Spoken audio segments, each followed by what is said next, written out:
Bienvenue à toutes et à tous. On va continuer notre lecture du Srimad Bhagavatam, deuxième chant, chapitre 8, versets 24 et 25. Donc vous pourrez répéter le 25 après moi. Om Namo Bhagavate Vasudevaya.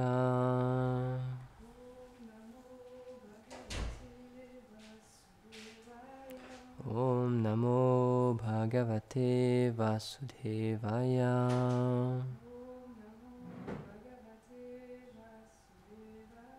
Om Namo Bhagavate Vasudevaya.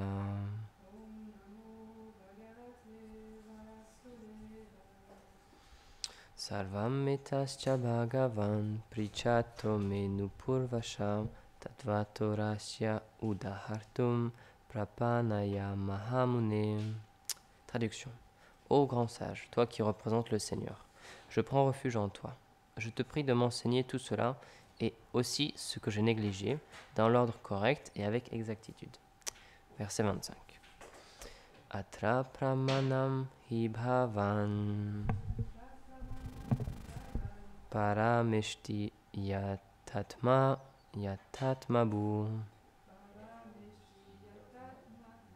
aparechanu tishtanti purvesham purvajai kritam. Traduction. Dans ces sujets, tu es une autorité, car tu es Brahma lui-même. Cependant, les autres sages suivent seulement ce qui a été dit précédemment par les anciens. Commentaire.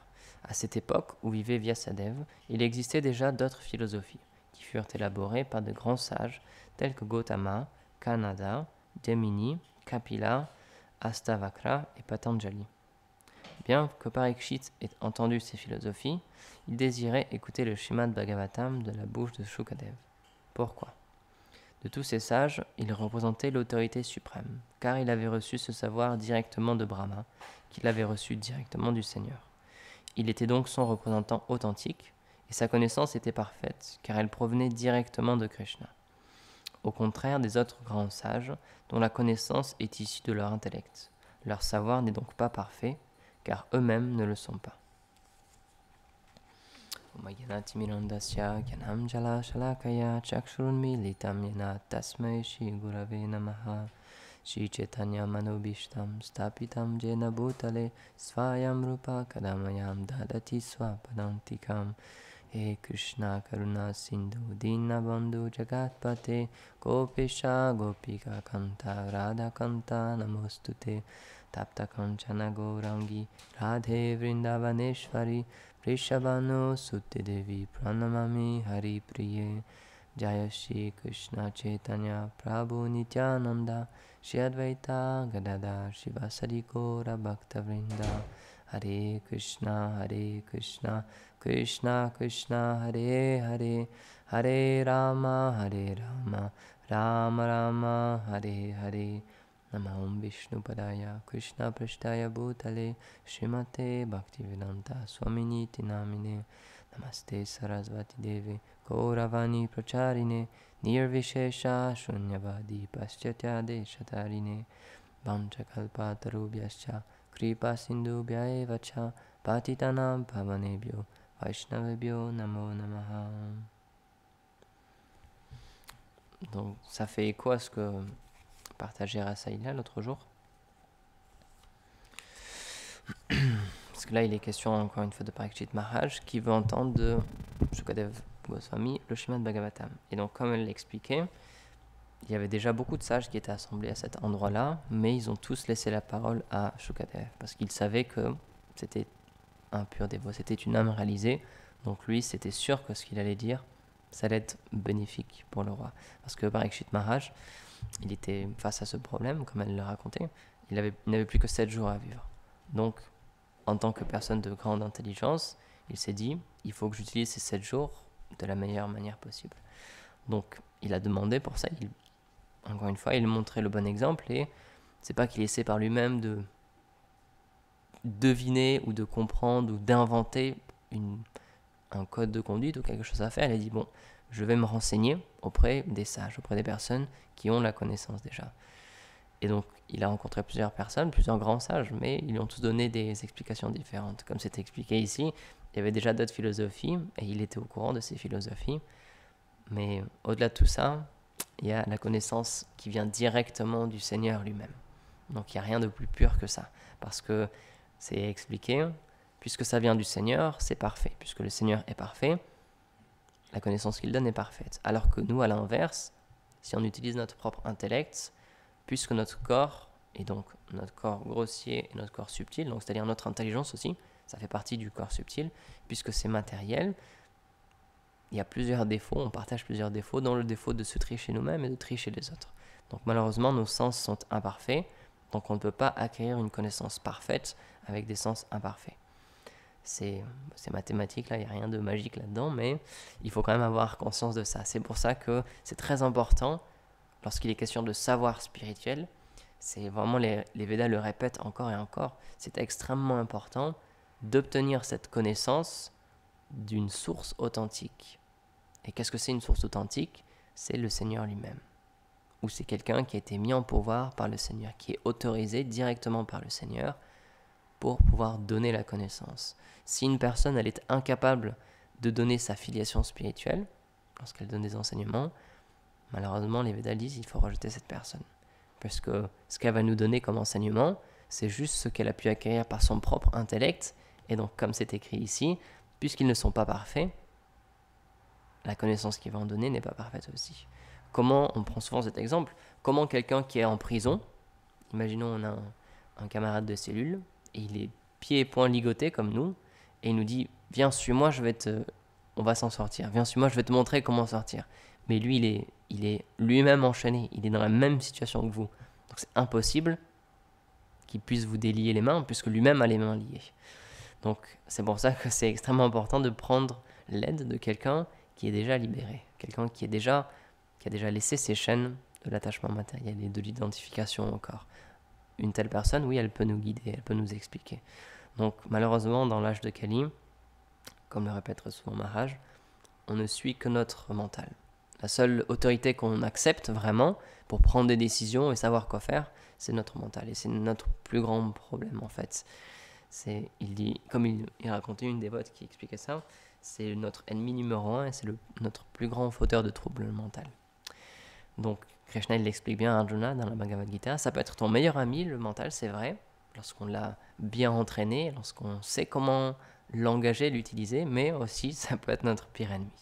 Et au début de la Bhagavad Gita, le mental d'Arjuna c'était son pire ennemi, parce qu'il voulait lui faire dévier de son chemin, de son dharma, et en lui disant non mais ça sert à rien de combattre, tu vas tuer des gens de ta famille et tu vas être vraiment triste de ça et c'est pas une bonne chose pour toi. Le mieux c'est que tu t'esquives de cette situation et que tu ailles méditer dans la forêt. Et donc Krishna lui dit, tu parles comme un sot. Tu utilises des belles paroles, tu cites les Écritures, donc extérieurement c'est vrai, tu as l'air de parler bien, mais lorsqu'on connaît la vérité, tu parles comme un idiot. Et c'est ça en fait le problème, c'est que n'importe qui peut donner un commentaire du Bhagavatam, ou de la Bhagavad Gita, ou des Védas. N'importe qui peut prendre une phrase, la sortir de son contexte et on dire oui, mais en fait, ça veut dire ça. Mais si cette personne n'est pas autorisée, si elle n'appartient pas à une filiation spirituelle, la connaissance qu'elle va donner, c'est son propre mental qui va lui dicter en fait. Comme encore une fois, on prend cet exemple souvent, mais c'est fou. Krishna lui-même, dans la Bhagavad Gita, il parle et il dit « Aham, je suis la source des univers ». Et pourtant, dans les commentaires, les impersonnalistes disent « Oui, mais en fait, ça ne veut pas dire ça, il ne dit pas vraiment ça. » Et ils essaient de tourner les choses. Mais c'est écrit noir sur blanc. Krishna il dit « Je suis la source de la création. C'est moi. » Et pourtant, lorsqu'on ne veut pas voir quelque chose, on le sait, hein, c'est comme ça, mais lorsqu'on ne veut pas voir quelque chose,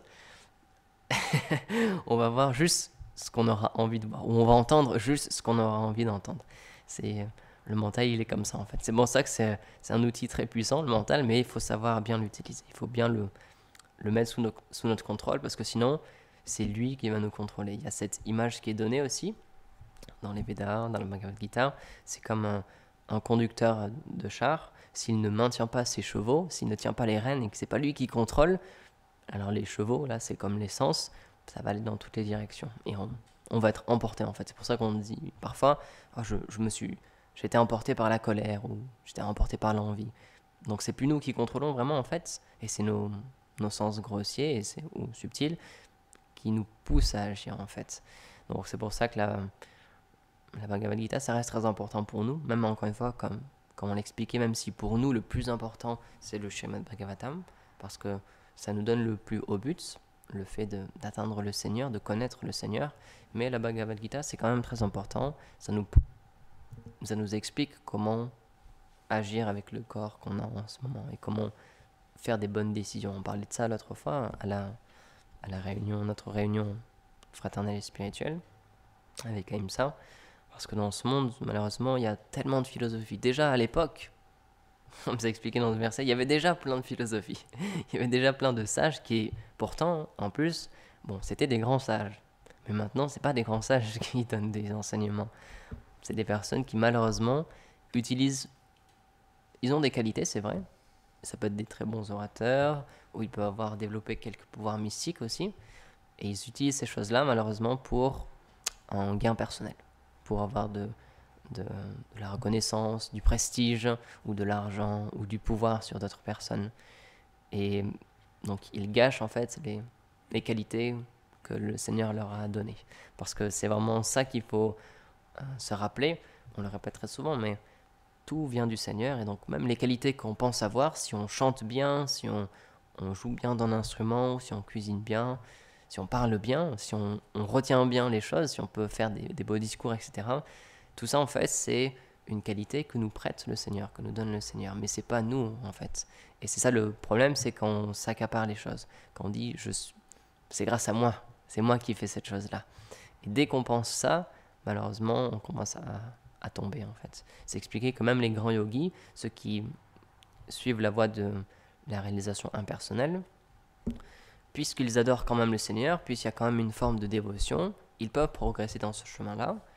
Mais à l'instant même où ils pensent « je suis Dieu », « je suis devenu Dieu », en fait, ils perdent tout leur mérite spirituel parce que c'est une offense envers Krishna, en fait, de penser qu'on peut être égal ou supérieur à lui. Et donc, tout de suite, à ce moment-là, ils doivent tout recommencer. Et c'est ça, en fait, la difficulté de certaines voies spirituelles, alors que dans le service de dévotion, c'est expliqué, chaque action, pour toujours, elle est gardée, elle est conservée, elle n'est jamais perdue.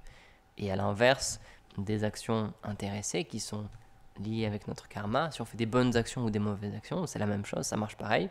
C'est comme un crédit qu'on accumule et on peut le dépenser. Donc soit on va recevoir la souffrance, soit on va recevoir du bonheur.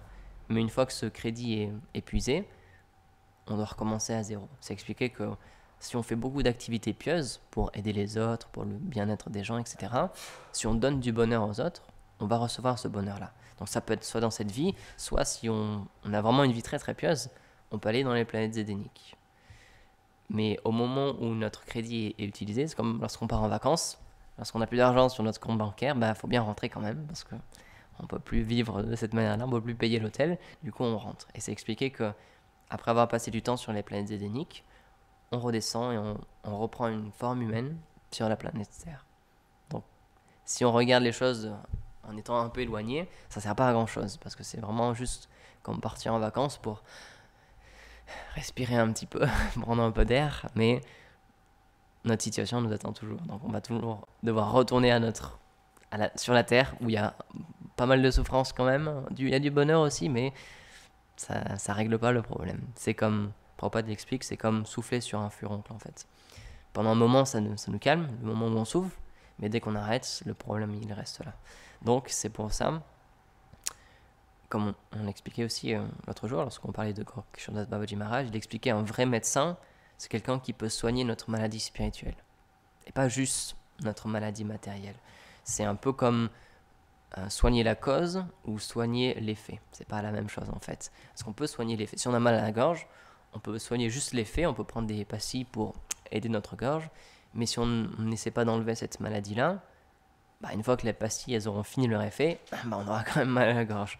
Donc tant qu'on ne s'occupe pas du problème en lui-même, malheureusement, on va toujours, dès que ce moment de joie sera parti, on va recommencer à souffrir. Et c'est expliqué même, la définition du bonheur dans ce monde, c'est la cessation des souffrances. C'est rien de plus que ça en fait. C'est juste quand on arrête de souffrir, on dit ah, on arrive à souffler. C'est comme les vacances, pareil. Quand on travaille dur, on dit ouais, mais je vais partir en vacances dans 3 mois, 6 mois. Il faut que je tienne le coup. On part en vacances, c'est sympa. Mais dès qu'on arrête les vacances, on revient dans notre ancienne situation et on continue à souffrir en fait. On s'était vraiment jamais arrêté de souffrir.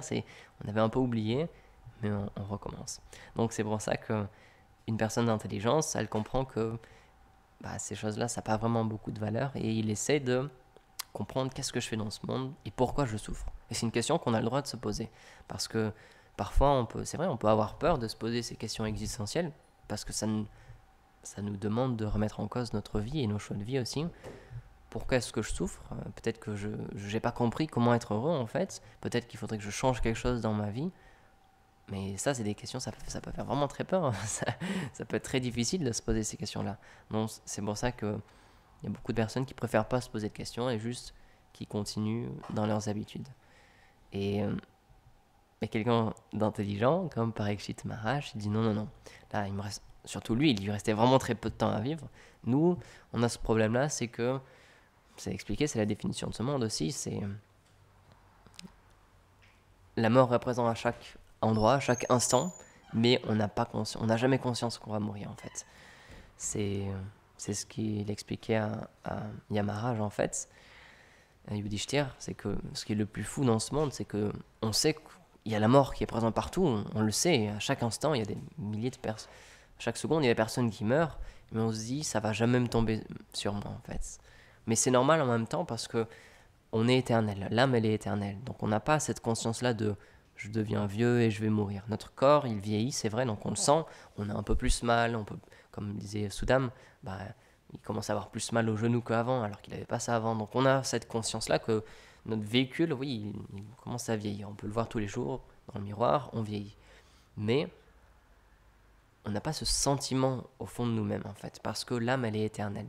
Donc même si notre corps est vieilli, on a toujours l'impression d'être un jeune enfant ou une jeune personne et on est juste limité par notre corps, donc on peut moins faire de choses, parfois notre mémoire peut nous faire défaut aussi, c'est ça, plus l'âge avance, moins notre mémoire elle est là en fait, elle est efficace, mais on a toujours ces désirs là de profiter du monde, de courir, de jouer de la musique, etc. C'est juste qu'on peut moins le faire, donc on se dit bon voilà, on fait d'autres activités, mais ces désirs là ils sont toujours en nous. On a toujours envie de s'amuser. On voit souvent des vidéos comme ça sur Internet, des vieilles personnes, des vieux papis qui dansent et tout avec les jeunes et tout, parce qu'on a toujours ce désir-là au fond de nous-mêmes. On n'a jamais cette conscience de « Ah, je suis vieux ». Notre corps, il est vieux, oui, c'est ça, mais nous, on dit « Je vais continuer à vivre, moi, de toute façon ». Donc, on n'a pas ce sentiment d'urgence, en fait, et c'est un des problèmes, malheureusement. Alors que Parikshit Maharaj, il avait conscience, on lui avait dit « Tu as été maudit, et donc dans 7 jours, cette vie-là, elle va se terminer. Tu vas devoir quitter ce corps-là ». Donc il s'est dit, ok, là, il n'y a plus de temps à perdre, j'ai plus que 7 jours. Donc là, il faut que j'optimise ce temps et que je l'utilise de la meilleure manière possible. Donc il s'est enquéri auprès des sages. Donc les Védas, c'est comme ça qu'ils nous enseignent, en fait. Ils nous disent, approche une personne qui a la connaissance, qui est réalisée, et puisqu'elle a déjà atteint le but, elle peut te montrer comment toi aussi atteindre ce but-là. Et c'est vraiment c'est la directive que Krishna il donne dans la Bhagavad Gita, on le dit souvent. Enquière-toi auprès d'une personne qui m'a vu. Donc une personne qui a déjà réalisé la vérité, qui m'a déjà vu, qui m'a déjà réalisé. Et ça doit être ça, normalement, la qualification d'un maître spirituel. Si un maître spirituel n'est pas à ce niveau-là, on peut prendre ses instructions, c'est vrai, il peut nous aider, comme on disait, à progresser, à se qualifier, mais ce qu'on devrait vraiment quand même chercher, c'est une âme purement réalisée. Et encore une fois, il faut avoir confiance que Krishna, il fera les arrangements pour qu'on rencontre cette personne-là. Si c'est notre désir de retourner à lui, de comprendre notre nature éternelle, de comprendre quel est le lien qui nous unit à lui, à Dieu, pourquoi est-ce qu'il ne ferait pas les arrangements ? Ça n'a aucun sens de penser qu'il va nous laisser croupir dans le monde matériel comme ça. C'est le Seigneur de l'amour, c'est le Seigneur de la miséricorde, donc évidemment qu'il va faire tous ces arrangements-là. Donc, même si c'est rare, les grands sages et les grandes personnalités et les âmes réalisées, ça existe quand même. Parce qu'encore une fois, le Seigneur, il a à cœur de nous retrouver. Donc, il vient lui-même parfois, lorsque du temps de la bataille de Kurukshetra, il est venu directement et il l'explique, même si c'est pas ce que je fais d'habitude, là je vais t'enseigner directement. Il lui dit à Arjuna, il a agi comme son maître spirituel en fait. Parce que à partir du moment où, donc au début Arjuna il était sûr de ce qu'il voulait faire, il dit non non, je sais, il citait les Écritures, il dit non non, moi je vais partir, c'est ce qui est même dit dans les Écritures, il faut aller renoncer, aller dans la forêt, méditer, etc. Et ça lui menait nulle part, il était toujours perturbé. Et à partir du moment où il a compris ça, il s'est agenouillé devant Krishna, et là il a pris l'attitude d'un serviteur, d'un disciple, il a dit d'accord, s'il te plaît maintenant, instruis-moi. Et donc là Krishna il a accepté, il a dit même si je fais pas ça d'habitude, là je vais agir comme ça, comme un maître spirituel. Donc c'est ça le principe en fait, il faut juste demander de l'aide à quelqu'un qui sait quoi faire.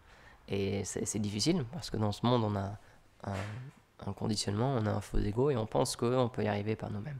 On pense que il n'y a personne qui est arrivé avant nous, personne n'a pu obtenir la réalisation suprême par lui-même, mais on se dit, mais moi, ça va être différent. C'est la même chose avec le bonheur. On a vu toutes les personnes autour de nous souffrir, on a vu nos parents souffrir, nos grands-parents souffrir, mais on se dit, mais moi c'est sûr, je vais trouver la solution. Il y a 8 milliards de personnes sur cette planète, il n'y en a aucun qui sont vraiment heureux, mais moi, je suis spécial, je vais trouver, je sais comment être heureux. Et c'est fou en fait, lorsqu'on y pense un petit peu, c'est impossible. Mais c'est l'énergie du Seigneur, c'est sa mission, et elle fait très bien sa mission. Maya, puisque c'est une énergie du Seigneur, elle nous recouvre en fait. Elle nous fait croire, c'est expliquer que notre souffrance, c'est notre bonheur. C'est fou quand on y pense comme ça, mais pourtant, puisque c'est son service, ça explique, Krishna il le dit, cette énergie, elle est insurmontable. Donc personne ne peut tricher Maya, c'est impossible. Elle sait exactement ce dont on a besoin, elle sait exactement comment nous faire chavirer. C'est son travail, elle sait faire ça. Donc, il faut avoir peur de Maya. Il ne faut pas se dire, bah voilà, moi je suis supérieur, je suis un dévot, donc l'énergie matérielle ne me touche pas. Prabhupada dit non, jamais, il ne faut jamais penser ça. Si on pense ça, on est déjà déchu.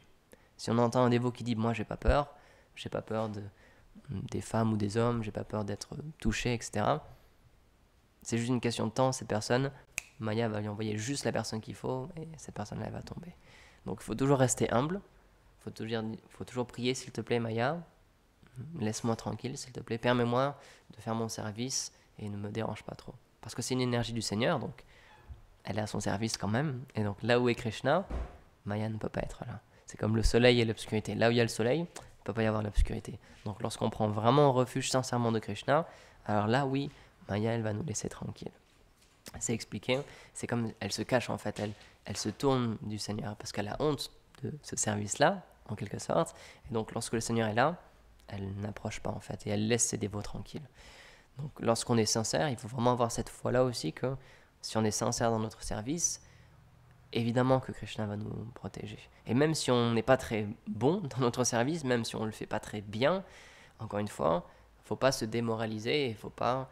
Nulle part il est dit dans les Écritures qu'il faut se descendre soi-même et il faut s'autocritiquer, etc. C'est pas cette attitude-là. Faut penser que oui, je ne suis pas très qualifié, mais il faut toujours garder la foi, il faut toujours garder l'espoir que en faisant du mieux que je peux, alors là, le Seigneur sera satisfait et il verra mon effort. C'est ce qu'explique Srila Rupa Goswami aussi. Dans les premières étapes de la dévotion, même lorsqu'il y a une attente, dans l'atteinte du but désiré, il faut toujours garder Utsaha, il faut toujours garder l'enthousiasme, il faut toujours être ferme dans notre enthousiasme, il faut toujours dire je suis sur le bon chemin, il faut que je continue. Mais si on commence à s'arrêter et à se déprécier, on dit ben non, mais de toute façon, moi, je suis trop déchu, je vais jamais y arriver. C'est une prophétie autoréalisatrice en fait, et oui, là c'est sûr qu'on va jamais y arriver. Mais Krishna, il ne parle jamais comme ça, il ne dit jamais, t'es le pire, tu vas jamais y arriver, jamais il dit ça, au contraire, c'est le sauveur des âmes déchues, Patita Pavan. Donc on est dans l'âge de Kali en plus, donc on a un avatar spécial qui est venu juste pour ça, juste pour nous, c'est Chaitanya Mahaprabhu, et lui il est vraiment Patita Pavan. Et c'est avec ce divertissement avec Jagai et Madai, ça montre ça, lorsque Mahaprabhu était très en colère et il voulait le tuer. Nityananda, il a dit non, non, tu peux pas faire ça parce que tu es venu pour justement les personnes qui ne sont pas qualifiées. Donc tu peux pas sortir ton Sudarshan Chakra et le tuer, c'est impossible, tu n'as pas le droit parce que là, spécialement en tant que Mahaprabhu, tu es venu pour donner ta miséricorde. Spécialement à ceux qui sont déchus, qui n'ont aucun autre moyen. Donc c'est pour ça, ça sert à rien de se lamenter. Il faut avoir ce sentiment, c'est vrai que je ne suis pas qualifié, c'est l'humilité, ce qu'on appelle, mais il ne faut pas se déprécier nous-mêmes, parce que tout ce que ça va faire, c'est qu'on va faire un moins bon service et on va avoir moins d'enthousiasme. Et ça va être plus dur d'interagir avec les autres dévots. Ça va être plus dur de se lever le matin parce qu'on se dit, de toute façon, ça sert à rien ce que je fais parce que je vais pas y arriver. Donc oui, là, c'est sûr que ça va être vachement dur de faire notre service. Mais si on garde cette foi-là, parce que c'est ce qu'il nous dit le Seigneur, il faut avoir cette foi-là, parce qu'il est là pour nous, il nous attend. Tout ce qu'il veut, c'est juste qu'on se tourne vers lui. Donc si on fait cet effort-là, il a conscience de nos défauts, il a conscience de nos limitations, il a conscience de nos erreurs, il est dans notre cœur. Il voit tout ce qu'on fait, donc évidemment qu'il est au courant, mais c'est pas ça qu'il regarde. Ce qu'il regarde, c'est notre éternité. Et c'est pour ça que c'est super important, ce qu'explique Bhaktivinoda Thakur, c'est que le service de dévotion et cette relation d'amour avec le Seigneur, c'est dans l'âme de toutes les personnes. C'est inné en fait, c'est notre nature même, c'est codé en nous, c'est dans nos gènes en fait, c'est dans les gènes de l'âme, donc personne ne peut nous enlever ça. Peu importe ce qu'on a fait, peu importe notre passé, peu importe nos vies passées, peu importe à quel point on est déchu en ce moment, c'est notre droit de naissance en fait. Donc personne ne peut nous l'enlever, même nous-mêmes, même si on essaie. C'est comme un suicide en fait, de se dire non, de toute façon moi je vais jamais y arriver. C'est faux, parce qu'on est fait pour ça, on est destiné pour ça. Peut-être qu'en ce moment on n'y arrive pas et c'est difficile, mais ça pourra jamais disparaître. On est fait pour ça, donc c'est juste une question de temps.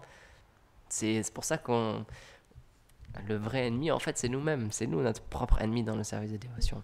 Parce qu'on dit non mais de toute façon moi ça sert à rien, je vais jamais y arriver, je suis trop déchu pour ça. Donc en fait volontairement, on se coupe de la miséricorde. Et puisque le Seigneur est réciproque, si on ne veut pas de sa miséricorde, il dit d'accord, je te laisse.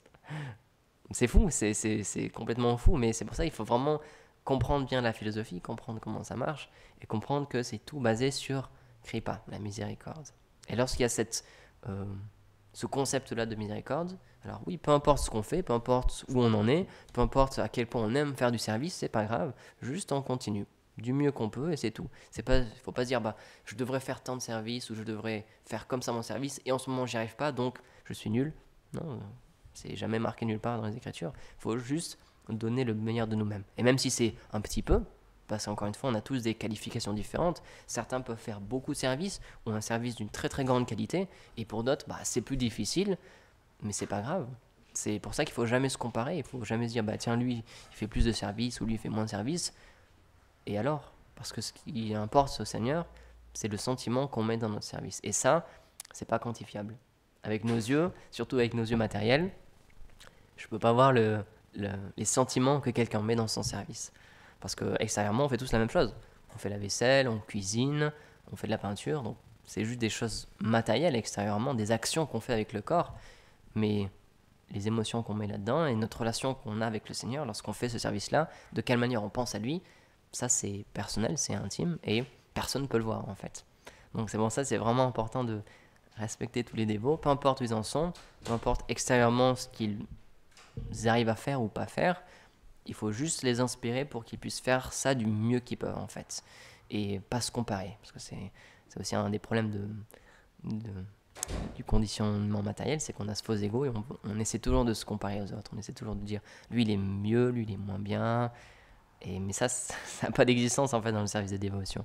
C'est pour ça que je vais terminer sur ce point-là, mais par exemple, aussi on parle dans les divertissements du Seigneur, et dans le monde du Seigneur, il y a aussi comme une échelle, on dit tiens, tel sentiment il est supérieur à tel sentiment, mais c'est juste pour nous donner des images, pour qu'on comprenne un petit peu. Mais dans le monde du Seigneur, tous les sentiments sont parfaits. Chaque relation avec le Seigneur, elle est parfaite.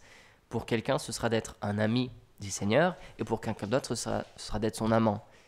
Donc, on dit que oui, ce sentiment-là, il est supérieur à celui-là, mais en fait, puisque c'est notre nature, c'est la nature de chacun, on est parfaitement situé dans notre propre sentiment, on est parfaitement situé dans notre relation au Seigneur. Donc, ça ne sert à rien de se comparer, parce que même dans le monde du Seigneur, il n'y a pas de comparaison, il n'y a pas de tiens, toi t'es supérieur, toi t'es inférieur, non. Tout le monde est égal en fait, puisqu'ils ont tous juste leur relation qui est faite pour eux avec le Seigneur. Donc, voilà, je termine sur ce point-là. Ça ne sert à rien de se comparer. Il faut juste essayer de faire du mieux que l'on peut, tout simplement. Et en faisant ça, on peut être sûr que Krishna, il verra notre effort, notre filiation spirituelle, notre maître spirituel, il verra notre effort aussi, parce que Krishna, il peut l'inspirer à voir ce qu'il y a dans notre cœur, et il peut être satisfait de nous. Donc même si on ne fait pas beaucoup, c'est pas grave, il faut faire du mieux qu'on peut, et Krishna, il verra cet effort-là. Il n'est pas aveugle, Il est omniprésent, omnipotent, donc il verra ce qu'il y a dans notre cœur et il verra notre effort et notre sentiment. Donc voilà, je vais terminer ici. Grantara Shrimad Bhagavatam ki jai, Srila Prabhupada ki jai, Gaur Premanande Hari Bol.